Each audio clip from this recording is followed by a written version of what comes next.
بزرگ اپنے بیٹے کے ساتھ کہیں سفر پر جا رہے تھے، رات ہوئی، تہجد کا وقت ہوا، باپ بیٹے نے اٹھ کر تہجد پڑھی، سارے قافلے والے سو رہے تھے، صرف باپ بیٹے اٹھے تہجد پڑھنے کے لیے۔ تو بیٹا والد صاحب سے کہتا ہے ابا جان یہ کیسے لوگ ہیں، سارے سو رہے ہیں، کوئی نہیں اٹھا تہجد پڑھنے کے لیے۔ تو بیٹا والد صاحب کہتے ہیں بیٹا تو بھی سویا رہتا تو ہی ٹھیک تھا۔ بات بڑی پتے کی ہے، تہجد پڑھ کر اگر دوسروں کو حقیر جاننا ہے تو بہتر تھا تو بھی نہ پڑھتا تہجد۔ عبادت ضرور کرنی ہے مگر کسی کو حقیر نہیں جاننا۔ پھر مالدار پیسے ہوتے تو غریب سے تکبر کر رہے ہوتے ہیں، خوبصورتی بھی تکبر لاتی ہے، بندہ کہتا ہے میں خوبصورت، اس کا رنگ سانولا، طاقت تکبر لاتی ہے، میری باڈی اتنی مضبوط، میری اتنی طاقت، یہ بیچارہ کمزور، یہ میرے سامنے کیا کرے گا۔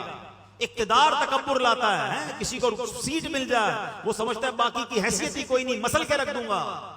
یہ اقتدار پر، دولت پر، خوبصورتی پر، طاقت پر تکبر کرنے والوں کبھی اترانا نہیں، رب جب چاہے یہ سب واپس لے سکتا۔ ہم نے بڑے بڑے خوبصورتی والوں کو ایسی ایسی بیماریوں میں پڑتے دیکھا کہ چہرہ دیکھنے کے قابل نہیں رہا۔ بڑے بڑے طاقتور پہلوانوں کو بستر پر پڑتے دیکھا کہ اپنے پیروں پہ کھڑے نہیں ہو سکتے۔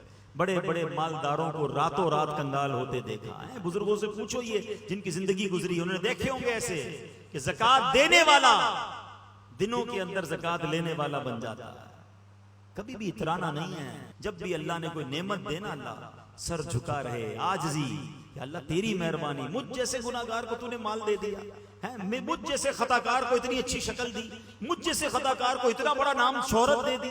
تکبر نہیں کہ دانا خاک میں مل کر گلے گلزار ہوتا، اترانے والا گھمنڈ کرنے والا بربادی ہوتا ہے۔ اللہ کرے یہ بات سمجھ آ جائے کہ تکبر اس کائنات میں ہونے والے سب سے اولین گناہوں میں سے گناہ ہے اور اس کا نتیجہ بربادی ہے۔ روایتوں میں آتا ہے تکبر کرنے والے کو قیامت کی دن چوٹیوں کی شکل میں لایا جائے گا اور لوگ ان کے اوپر سے چلتے ہوئے گزر رہے ہوں گے۔ یہ جو بڑے بڑے تکبر کرتے ہیں نا، غریب آدمی کو قریب نہیں آنے دیتے، کبھی بھی نہ کیجیے گا ایسے، بلکہ مشورہ دوں گا کہ جس کو کوئی منہ نہ لگائے، جس کو کوئی قریب نہ بٹھائے، آپ اس کو اپنے قریب بٹھایا کریں، پیار دیا کریں، انشاءاللہ اس کی دعا لگ گئی تو تمہارا بیڑا پار ہو جائے گا۔ ہاں، بعض اوقات مسجد کے خادم سے کوئی ہاتھ نہیں ملاتا، ہمارے دفتر میں کوئی چوکیدار ہو جو بیچارہ سب کا دروازہ کھول رہا ہے، اس کو سلام ہی نہیں کرتا، رک جائیں، پہلے اس کو سلام کریں، مسجد کے خادم کو کبھی سینے لگا لیں۔